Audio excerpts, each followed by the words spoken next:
Якутия в мире.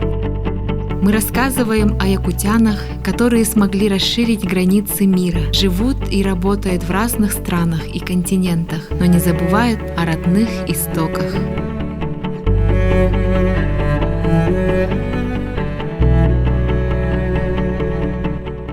Добрый день, дорогие друзья! Мы продолжаем готовить для вас выпуски передач, находясь в режиме самоизоляции.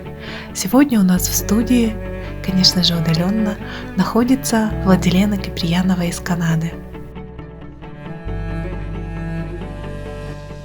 Владилена, добрый день! Расскажи, пожалуйста, нашим радиослушателям о себе. Где ты родилась и где училась в Якутии? Здравствуйте, меня зовут Владилена Киприянова. Я родилась в городе Ленск, Ленского района, выросла в Якутске. Начальные и средние классы училась в Якутской городской национальной гимназии ЕГНГ. В 10 классе поступила в мат-класс в республиканском лицее-интернате РЛИ. Как ты поступила учиться в учебное заведение Канады? Где ты училась?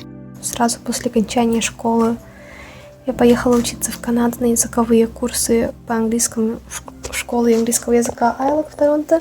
Там проучилась около 4 месяцев на программе предигри, пока не достигла нужного уровня. И по окончанию языковых курсов поступила на 3-годичную программу Business Administration Marketing в Сенека колледже. Учеба была интересная, понятная, но во время второго года обучения я поняла, что мне бы хотелось заниматься чем-то более творческим. И тогда я долго думала, стоит ли менять профессию, стоит ли вообще оставаться в Канаде. Я сама очень домашний человек, дома у меня родители, маленькие братья и сестренки. И тут другая страна, на совершенно противоположной стороне земного шара, другая культура, язык. Но после долгих раздумий с помощью поддержки родителей решили подать документы на программу интерьерного дизайна в Алгонквин колледже в Оттаве. Архитектура меня всегда привлекала как профессия, но пугали масштаб и ответственность, и поэтому решила остановиться на интерьерном дизайне, подготовила портфолио, документы, и в мае получили ответ, что поступила. Но первую учебу бросать тоже не хотелось, все-таки 2 года на ней проучилась. И, к счастью, в первом колледже была 2-годичная программа бизнес-маркетинг, идентичная первым 2 годам 3-годичной программы Business Administration Marketing, на которой тогда училась, поэтому я без проблем закончила эту программу, выпустилась из Сенеки и переехала в Оттаву. Было ли сложно адаптироваться к жизни и учебе в Канаде? Если да, то что именно? Мне на самом деле было очень сложно адаптироваться к жизни в другой стране. Я сама очень домашний человек, выросла в большой семье и привыкла жить в окружении родных. Когда только приехала, очень скучала по дому. Родители отправляли фотографии, видео из дома. Каждую неделю разговаривали по скайпу. Тут еще и новые братья родились. И мне было очень грустно, что я не рядом с ними. Мне потребовалось, наверное, около 2 лет, чтобы привыкнуть к жизни в Канаде.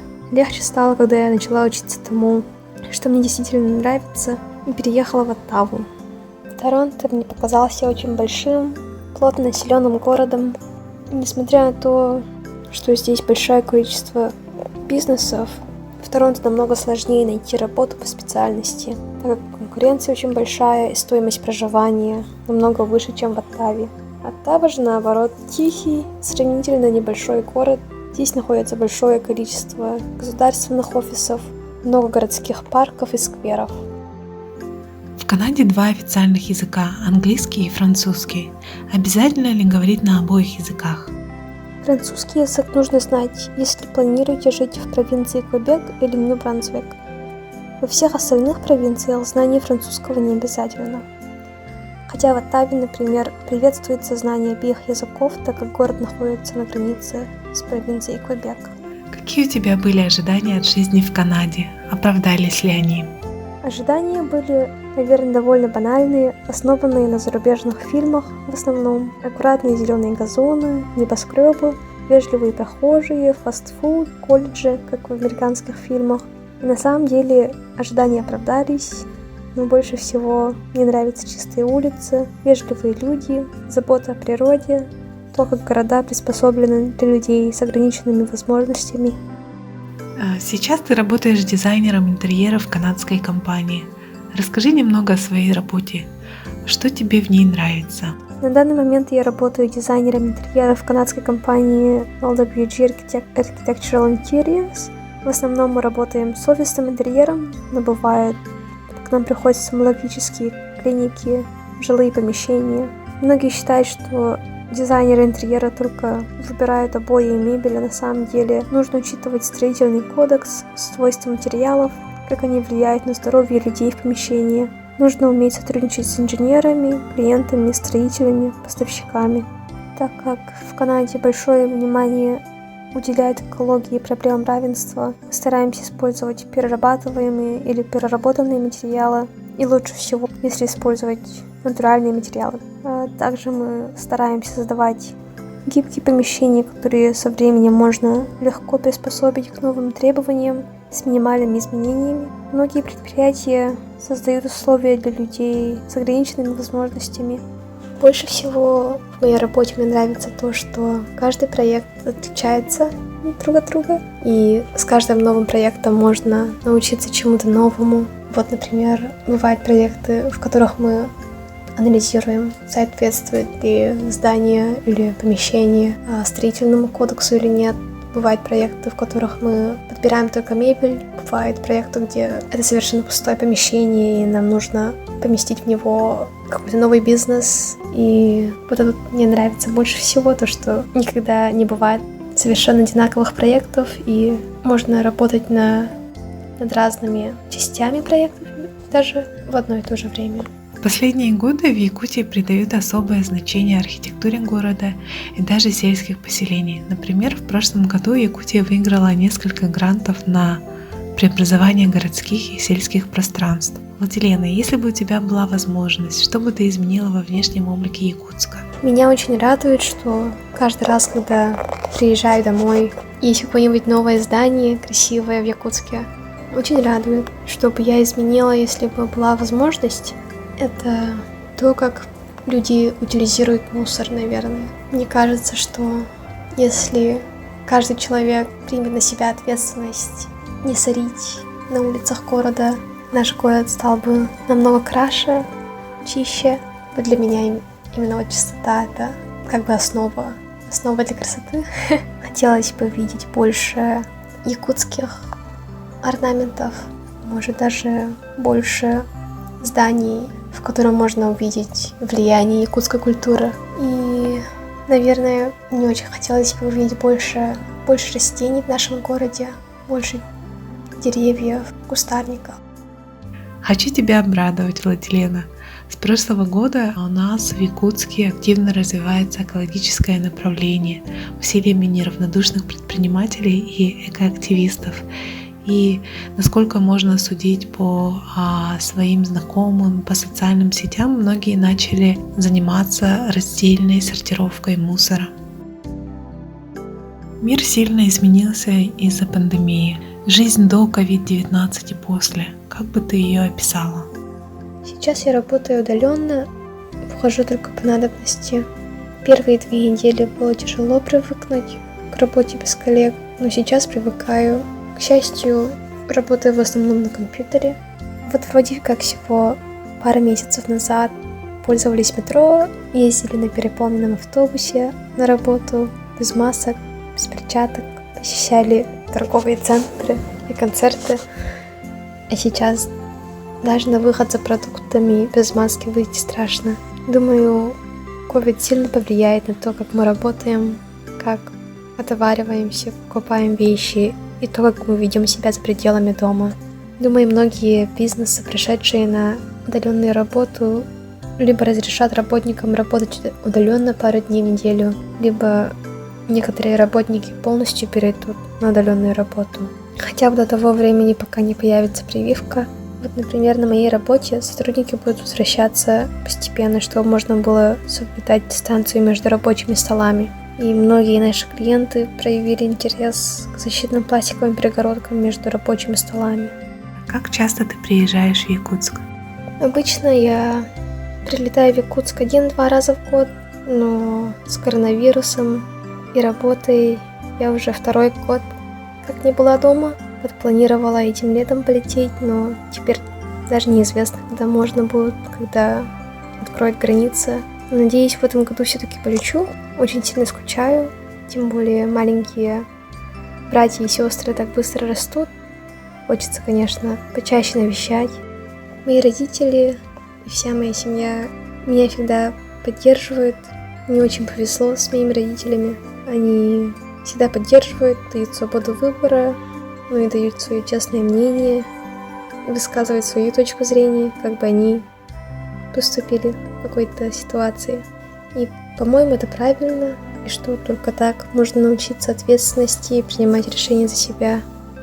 Я очень благодарна своим родителям за то, что они дали мне такую возможность приехать в Канаду, учиться и работать. Даже когда я очень сильно скучала по дому, и бывали моменты, когда хотелось все бросить, улететь обратно домой, они всегда говорили, что вот у тебя всегда есть выбор, что если не получится, ты всегда можешь приехать домой, и они меня всегда примут. И это всегда мне очень помогало, до сих пор помогает. Ты бы хотела внести когда-нибудь вклад в развитие Якутской или республики? В будущем хотелось бы по возможности сотрудничать с архитекторами в Якутии, делиться знаниями в области интерьерного дизайна. Хотелось бы видеть больше таких помещений, которые легкодоступны для людей с различными возможностями. Например, для людей в инвалидной коляске, с ограниченным зрением, или для пожилых людей. И если есть слушатели, которые тоже заинтересованы этой проблемой, дайте мне знать. Что бы ты хотела пожелать якутянам, как в республике, так и за пределами Якутии? Хотелось бы пожелать всем дорогим слушателям терпения в это нелегкое время. Будьте друг другу добры. Дальнейшего успеха подкаста «Якутия в мире». И, конечно же, желаю всем здоровья и благополучия. Бағарым әте күндесте әчілерге тулырдақ болар кыдын, бәй-бәй-бітігер үті бұғылақтық сығын ғыққа, өйді ғыққа «Якутия в мире» подкаст сайта олады тұрдын. Оны бұғавар ғыдығар дұробияны жолу саргуна. Истебеккітін ехін мақтал. Владилена, хочу сказать тебе, что ты молодец. Смогла адаптироваться к жизни и учебе в другой стране, а после найти там работу. Надеемся, что когда-нибудь ты сможешь присоединиться к рядам тех, кто меняет Якутию изнутри и снаружи. Желаем тебе удачи. И спасибо большое за участие в нашей радиопередаче. Друзья, я напомню, что у нас в студии удаленно гостила Владилена Киприянова из Канады. А для вас сегодня работали Екатерина Голикова и я, Савина Данилова. Берегите себя и друг друга. Будьте здоровы!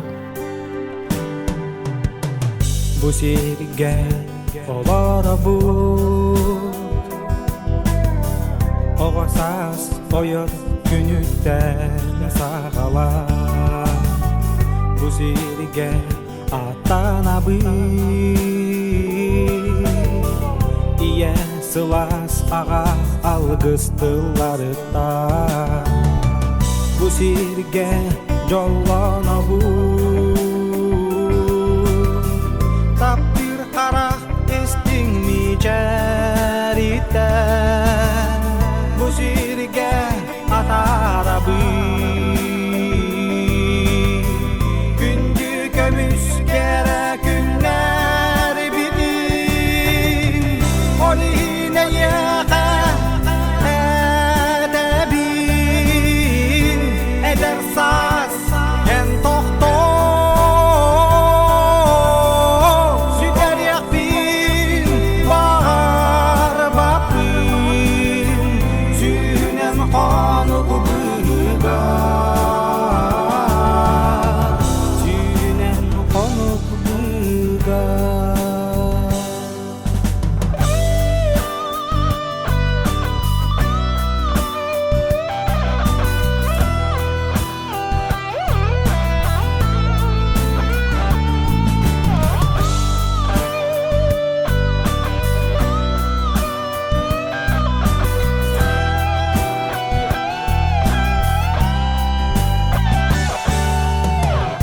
Çebolum olaruh bu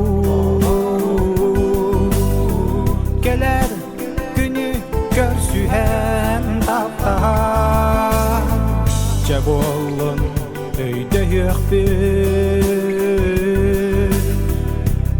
Demir toluydan gören kırcar sazlarına Ahtan sana ahık Eygin eder saz Taptan arınık ıllık Eder saz büt güstek taptalı Olihine yeğe edebin Eder saz en tohtoz Süger yakbin bahar bakbin Sünen konuk büygar Sünen konuk büygar Sünen konuk büygar Sünen konuk büygar